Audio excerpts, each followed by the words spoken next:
Пештің нұрынан жаратылған әкешім ана. Құрметті де қадірменді қонақтар, төрелер әулетінде үлкен қуаныш.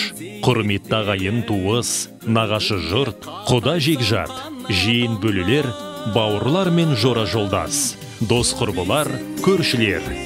Біз сіздерді Асқар Таудай әкеміз Оразбектің 70 жас және аяулы анамыз Седепкүлмен отау құрғанына 40 жыл толуына арналған Ағдастар ханымыздың қадірлі қонағы болуға шақырамыз.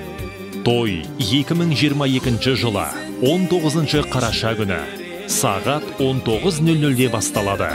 Мекен жайымыз Тараз қаласы, Жамбыл даңғылы 18Б. Версаль мейрамханасы. Той иелері, ұл қыздары. Сіздерді асыға күтеміз.